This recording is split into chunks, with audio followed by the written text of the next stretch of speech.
Hi students, this is Learn Skill. বহুত দিনৰ পৰা তোমালোকক ভিডিঅ' দিব পৰা নাছিলোঁ, এক্সামৰ এটা প্ৰেছাৰ আছিলে।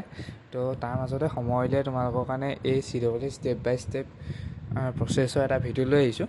ইয়াত তোমালোকৰ বহুত প্ৰব্লেম দেখাই আছিলে, সেই সকলোবোৰ মিলাই মই আজি এটা ভিডিঅ'বোৰ লৈ আহিছোঁ। আশা কৰিছোঁ তোমালোকৰ সুবিধা হ'ব।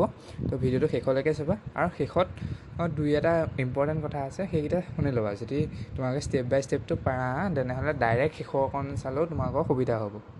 তো ঠিক আছে, ব'লা আমি ভিডিঅ'টো ষ্টাৰ্ট কৰোঁ। তো ফাৰ্ষ্ট অফ অল তোমালোকে ৰেজিষ্টাৰ কৰি ল'বা। ৰেজিষ্ট্ৰেশ্যনৰ লিংকটো মই আকৌ এবাৰ দি দিম দৰকাৰ হ'লে। মই যোৱাবাৰ স্ক্ৰীনশ্বট মাৰি দিয়াৰ কাৰণে বহুতে ৱেবছাইটটো বিচাৰি পোৱা নাই। মই এবাৰ কমেণ্টত পিন কৰি দিম, আদাৰৱাইজ মই ডেছক্ৰিপশ্যন বক্সত দি দিম, তাৰপৰা তোমালোকে চাই ল'ব পাৰিবা। ফাৰ্ষ্ট তোমালোকে ৰেজিষ্টাৰ কৰাৰ পিছত এনেকুৱা এখন প্লেটফৰ্ম ওলাব, য'ত তোমালোকৰ লেফ্ট ছাইডে ৰেজিষ্ট্ৰেশ্যন টিক মাৰ্ক দিয়া থাকিব, আৰু তোমালোকে মোবাইলটো লেণ্ডস্কেপ কৰি ল'বা, পঠালিয়ে চাবা, তেতিয়া তোমালোকৰ সুবিধা হ'ব। আদাৰৱাইজ তোমালোকে দেখা নাপাবা। তাত তোমালোকৰ registration number, registration email address আৰু কাৰেণ্ট ডেটৰ এনেকৈ আহিব, বেছি নাহে। তাৰপিছতে তোমালোকে ইয়াত প্ৰফাইল যে আছে, প্ৰফাইলত ক্লিক কৰিবা। প্ৰফাইলত ক্লিক কৰাৰ পিছত তোমালোকৰ ফুল নেমটো অট'মেটিক আহি যাব, এপ্লিকেণ্টছ জেণ্ডাৰ অট'মেটিকেলি আহি যাব, এপ্লিকেণ্টছ ডেট অফ বাৰ্থ অট'মেটিকেলি আহি যাব, আৰু কাষ্টটো তোমালোকে এপ্লিকেশ্যনত যি দিছিলা সেইটো নিজে নিজে আহি যাব। এতিয়া তোমালোকক কৈছে কেটেগৰী চাৰ্টিফিকেট নম্বৰ ভৰাবলৈ। তো কেটেগৰী চাৰ্টিফিকেট নম্বৰ তোমালোকে ভৰাই দিবা, ঠিক আছে। কেটেগৰী চাৰ্টিফিকেট নম্বৰ আৰু ইছ্যু ডেট এণ্ড চাব কেটেগৰীত তোমালোকে কিবা কোচ ৰাজবংশী বা লাইক ডেট কিবা পৰাণী সেইটো ফিল আউট কৰি দিবা। দেন তোমালোকৰ তললৈ আহিবা, তাত এপ্লিকেণ্টছ ৰেজিষ্টাৰ ইমেইল আহিব। দেন কাষত অল্টাৰনেট ইমেইল, তোমালোকে অল্টাৰনেট ইমেইল যদি দিব বিচাৰা দিব পাৰা। মেবি এইটো কম্পালচৰি আছিলে নি, মই পাহৰি গৈছোঁ। দেন তলত আহিব ৰেজিষ্টাৰ মোবাইল নাম্বাৰ এণ্ড এইফালে পেৰেণ্টৰ মোবাইল নাম্বাৰ। ব্লাড গ্ৰুপ তোমালোকে দি দিবা, পাৰ্মানেণ্ট ৰেচিডেণ্ট অফ আছাম য়েছ দিবা, আৰু চিটিজেন য়েছ দিবা। ৰিলিজন তোমালোকে নিজৰ ৰিলিজনটো দিবা। ID প্ৰুফ তোমালোকে আধাৰ কাৰ্ড, পান কাৰ্ড তেনেকৈ খুজিব, দি দিবা, ঠিক আছে। আধাৰ কাৰ্ড, পান কাৰ্ড যিখন তোমাৰ ওচৰত আছে সেইখন দিবা, কাৰণ তোমালোকে সেইখন নাম্বাৰটো আপলোড কৰিব লাগিব মেবি। দেন তোমালোকে ফেমিলি ডিটেইলছ, মাৰ নামটো অট'মেটিকেলি আহি যাব। মাদাৰ্ছ মোবাইল নাম্বাৰটো ফিল আউট কৰি দিবা। মাদাৰ্ছ অকুপেশ্যন, মায়ে কি কৰে, হাউচ ৱাইফ, বিজনেছ, জব কি কৰে সেইটো লিখি দিবা। মাদাৰ্ছ কোৱালিফিকেশ্যন লিখি দিবা, graduate, post graduate, not applicable তেনেকৈ থাকিব, লিখি দিবা। মাদাৰ্ছ যদি কিবা কৰে তেনেহ'লে অফিচ এড্ৰেছ খুজিব, আৰু মাদাৰ্ছ ডেজিগনেশ্যন খুজিব। মাদাৰ চেলাৰী কিমান সুধিব। Then father's name, father's mobile number একদম ছেইম ফাদাৰৰ কাৰণেও। তাৰপৰা যদি তোমাৰ মায়ে কিবা ইনকম কৰে, দেন মা আৰু দেউতাৰ মিলি পেলাই তোমালোকৰ অভাৰঅল ফেমিলি ইনকামটো কিমান পাৰ ইয়েৰ, ঠিক আছে, পাৰ মান্থ নহয়, খালি পাৰ ইয়েৰ কিমান হয় এইটো ইয়াত লিখি দিবা। আৰু ইমাৰ্জেঞ্চি এই কণ্টেক্ট নাম্বাৰ তোমালোকে কিবা এটা দি দিব পাৰা, নিজৰো দিলেও দিব পাৰা, পেৰেণ্টছৰো দিলেও দিব পাৰা, যিটো তোমালোকৰ এক্টিভ থাকে, ইনকামিং কল অৰ এলছ। তাৰপৰা ইয়াত কেটেগৰী এইবোৰ তোমালোকৰ নিজে নিজে নো আহি যাব, কাৰণ তোমালোকে CW এপ্লিকেশ্যনত নো ফিল আউট কৰিছিলা, ঠিক আছে। তাৰপিছত ইয়াত personal PWD not applicable, maybe নিজে নিজে আহিয়ে গৈছিলে বা ফিল আউট কৰি দিলে হ'ল। তাৰপিছতে ইয়াত এড্ৰেছ আহিব, এড্ৰেছ 1, 2 তেনেকৈ আহিব। ছাপ'জ তোমালোকে গুৱাহাটী খানাপাৰাৰ ক'ৰবা এটাত থাকা, গলি এটাত থাকা যেনিবা, গুৱাহাটী খানাপাৰা এড্ৰেছ 1 লিখিলা, লাইনটোত গলিটোৰ নাম লিখিলা, লাইক ডেট তোমালোকে লিখি দিব পাৰা, এইটো ইমান কেছ নাই। তাৰপিছত চেক বক্সটোত ক্লিক কৰি দিবা যদি তোমালোকৰ পাৰ্মানেণ্ট এড্ৰেছ একেই হয়, যদি নহয় বেলেগ লিখি দিব পাৰা, ঠিক আছে। পিনক'ড চিনক'ড চব লিখিবা। দেন ছেভ এণ্ড নেক্সটত ক্লিক কৰি দিবা। ছেভ এণ্ড নেক্সটত ক্লিক কৰাৰ পিছত তোমালোকৰ আপলোড ডকুমেণ্ট আহিব। এতিয়া মই যেতিয়া এইটো কৰি আছিলোঁ তেতিয়া ফটো এণ্ড ছিগনেচাৰ তোমালোকে এনেকৈ আহিছিলে, মিনছ তোমালোকৰ অট'মেটিকেলি আপলোড হৈ আছে। এতিয়া তোমালোকক শ্ব' কৰিব, অ'কে, তোমালোকে শ্ব' কৰিবলৈ চাব পাৰিবা যে কোনখন ফটো আছে, কোনটো ছিগনেচাৰ আছে, কিন্তু আগতে শ্ব' কৰা নাছিলে। এইটো অট'মেটিকেলি কিয় আহিলে, তোমালোকে CW এপ্লিকেশ্যনত যিটো ফিল কৰিছিলা, যিটো আপলোড কৰিছিলা, এডমিটত তোমালোকৰ যিটো আহিছে সেইটোৱে আহিছে, অট'মেটিকেলি আহিছে, আৰু ছিগনেচাৰো সেইটোৱে আহিছে। তাৰপিছত OBC আছিলে কেটেগৰী, তো OBC চাৰ্টিফিকেট আপলোড কৰিবলৈ আহিছে, তো আপলোড কৰি দিবা। যদি নাই কি কৰিবা মই পিছত কৈ আছোঁ। দেন ID প্ৰুফ ডকুমেণ্ট, তোমালোকে যিটো পান কাৰ্ড নে আধাৰ কাৰ্ড ছিলেক্ট কৰিছিলা সেইটো ID প্ৰুফ ডকুমেণ্ট তোমালোকে আপলোড কৰিব লাগিব। দেন PRC আপলোড কৰিব লাগিব। যদি তোমালোকৰ ইয়াৰ ডকুমেণ্ট নাই, ID প্ৰুফ ডকুমেণ্ট থাকিবই লাগিব, কাৰণ তোমালোকৰ সকলোৱে আধাৰ কাৰ্ড থাকিবই, অফক'ৰ্ছ থাকিব। আধাৰ কাৰ্ডটো ইয়াত দি দিবা, আৰু বাকী PRC OBC চাৰ্টিফিকেট যদি তোমালোকে নাই কি কৰিবা মই পিছত কৈ আছোঁ। ইয়াৰ পিছত তোমালোকে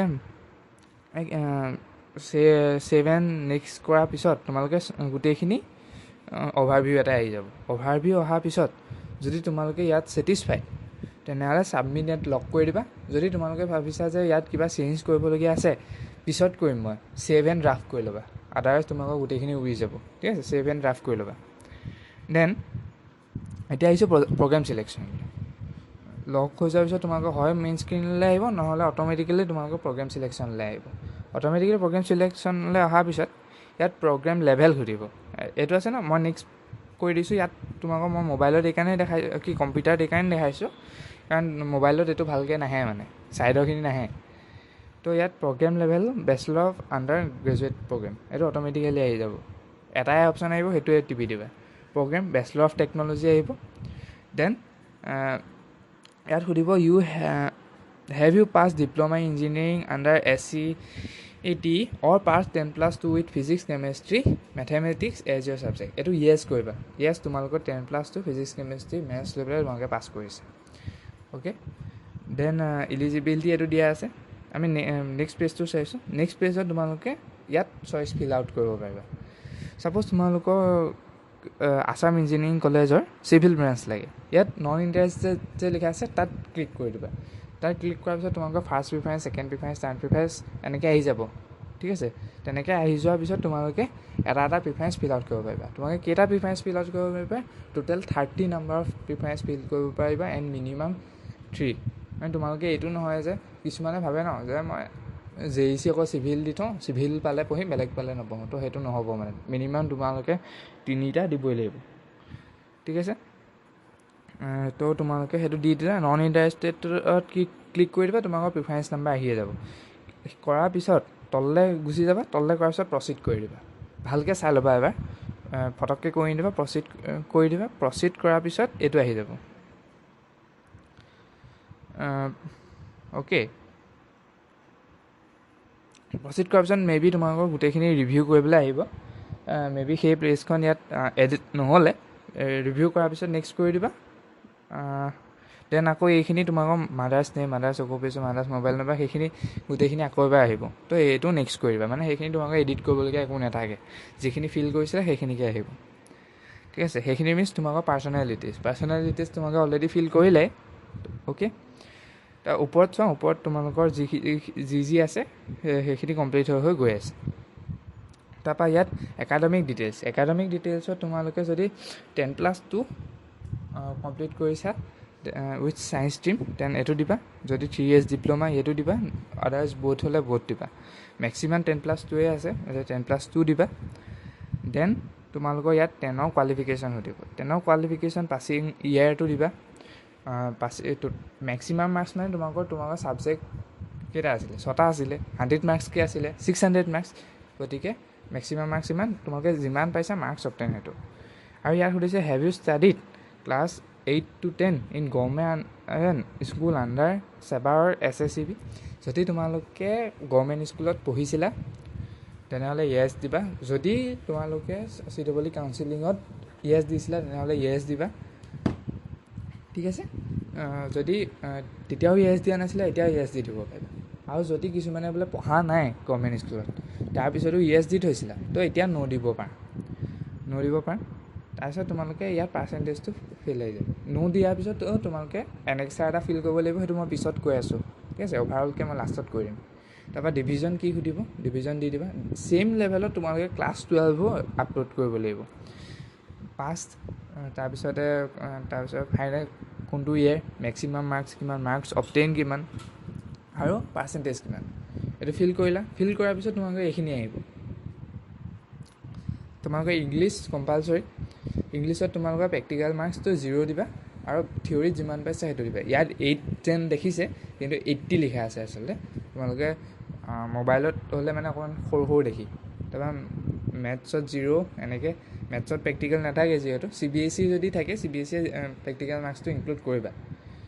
আৰু ফিজিক্সৰ এনেকৈ। আৰু 4th ছাবজেক্ট তোমালোকৰ যিটো হৈছে ফ'ৰ্থ ছাবজেক্ট নহয়, ছাবজেক্ট 4 মিনছ তোমালোকৰ হয় কেমেষ্ট্ৰি নহয় বায়'লজি। ইয়াত কেমেষ্ট্ৰিয়ে তোমালোকে ফিল কৰিবা। অ'কে, বায়'লজি ফিল কৰি নিদিবা মানে। মোৰ মতেতো কেমেষ্ট্ৰিয়ে ফিল কৰিব লাগে। তো কেমেষ্ট্ৰি ফিল কৰি পেলাই গোটেইকেইটা খালি ছাবজেক্ট 4 চিলেক্ট কৰিবা, নহ'লে এৰৰ আহি যাব। তাৰপিছত মাৰ্কছ অবটেইন কিমান নিজে নিজে আহি যাব। এইকেইটা নিজে নিজে আহিব মানে, তোমালোকে ফিল কৰিব নালাগে। মাৰ্কছ অবটেইন ইন ছাবজেক্ট 2, 3, 4 এইটা নিজে নিজে আহি যাব। তাৰপিছত এই চেক বক্সকেইটা ক্লিক কৰিবা। ইয়াত কৈছে যে মই এক্সামিনেশ্যন উইদাউট গ্ৰেছ মাৰ্ক পাছ কৰিছোঁ আৰু ছিংগল চিটিঙত পাছ কৰিছোঁ।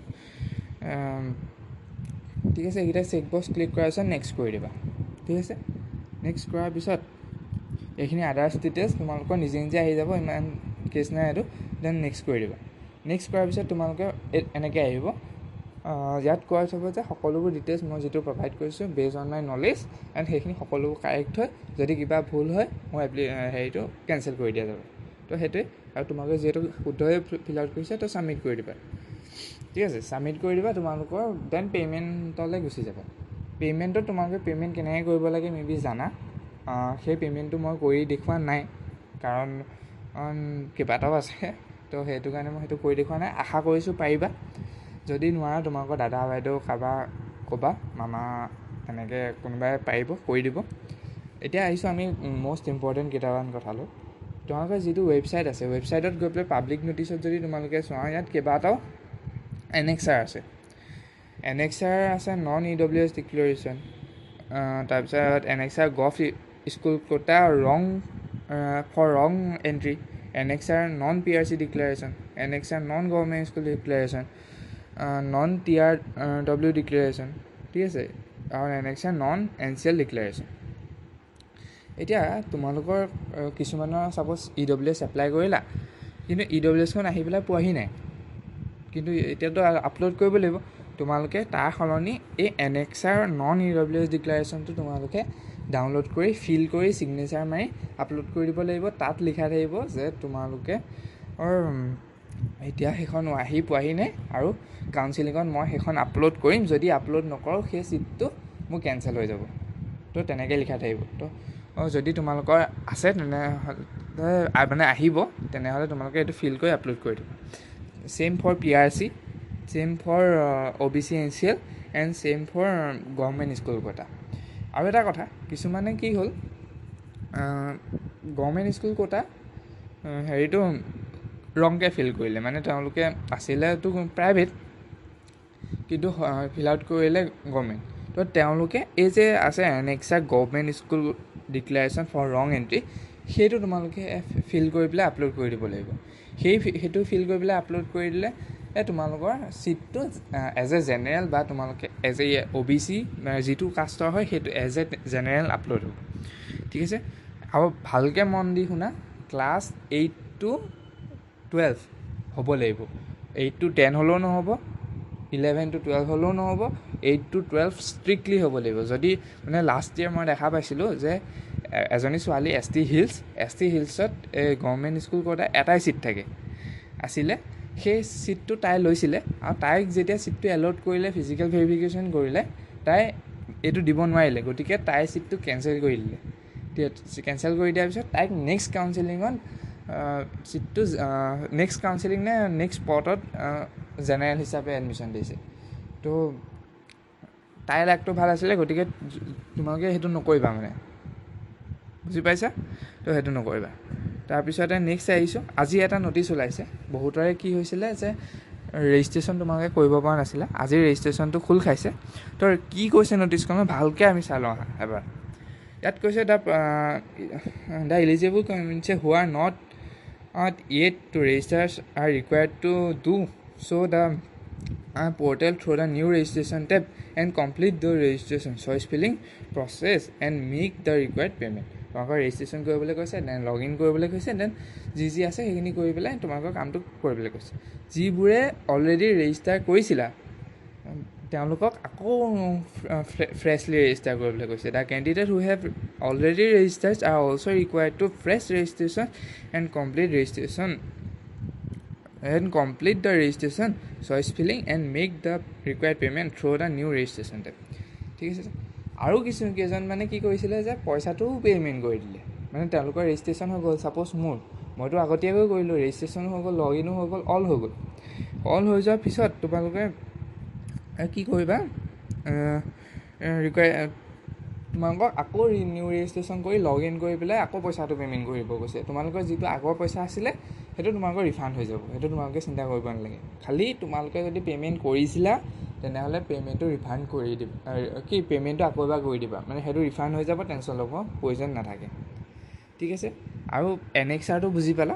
এনেক্সাৰটো মানে যদি তোমালোকৰ OBC NCLখন তোমাৰ হাতত বৰ্তমান নাই, বা EWS চাৰ্টিফিকেট তোমাৰ ওচৰত নাই, PRC কিছুমানে ভাবিছিলে নালাগে কিন্তু লাগিব, তোমাৰ ওচৰত নাই, সেইখন তোমালোকে এনেক্সাৰ ফিল কৰি পেলাই আপলোড কৰি দিয়া। তোমালোকৰ ফিজিকেল ভেৰিফিকেশ্যন সেইখন দেখাই দিলে হৈ যাব, কিন্তু ফিজিকেল ভেৰিফিকেশ্যন দেখাব লাগিব। এনেক্সাৰ মানে হৈছে সেইটো। আৰু এটা কথা, OBC কাৰণে এখন এনেক্সাৰ লাগে যিখন DC বা চাইন কৰি ল'ব লাগে। এই তোমালোকে পাব্লিক নটিচৰ ইউজাৰ মেনুৱেলটো দেখিছা ন? ইউজাৰ মেনুৱেলত ক্লিক কৰি পেলাই তাৰ লাষ্ট পেজটো চাবা। লাষ্ট পেজটোত এখন OBC কাৰণে এনেক্সাৰ আছে মেবি। ইউজাৰ মেনুৱেলত আছিলে নে গাইডলাইনত আছিলে মই পাহৰি গ'লোঁ, দুইটা চাবা। OBC কাৰণে এখন এনেক্সাৰ আছিলে, গাইডলাইনতহে থাকিব মেবি। তো তাত গৈ পেলাই সেই এনেক্সাৰখন তোমালোকে ফিল কৰি পেলাই DC বা চাইন লৈ পেলাই আহিব লাগিব। সেইখন তোমালোকে ফিজিকেল এডমিশ্যনত আপলোড কৰিব লাগিব। তো ঠিক আছে। আৰু ইয়াত তোমালোকৰ মই প্ৰচেছত তোমালোকৰ প্ৰায়খিনি প্ৰচেছ দেখালোঁ মেইন। তোমালোকে ইয়াত মোৰ এখন শ্লাইড নাহিব পাৰে, ঠিক আছে, মই পাহৰি যাব পাৰোঁ শ্লাইডকেইখন আনিবলৈ। যদি তোমালোকে কিবা ক'ৰবাত অসুবিধা পাইছে মোক কমেণ্ট কৰিবা, মেইল কৰিবা, মই 100% ৰিপ্লাই দিম। খালি অকণমান দেৰি হ'ব পাৰে কাৰণ মোৰ পৰীক্ষা চলি আছে, তো সেইটো কথা। তো বেষ্ট অফ লাক তোমালোকৰ কাৰণে। ভালকৈ চইচ ফিল কৰিবা আৰু টাইমতকৈ আগত কৰিবা, ঠিক আছে। তো okay, that's it for today. Thank you so' much.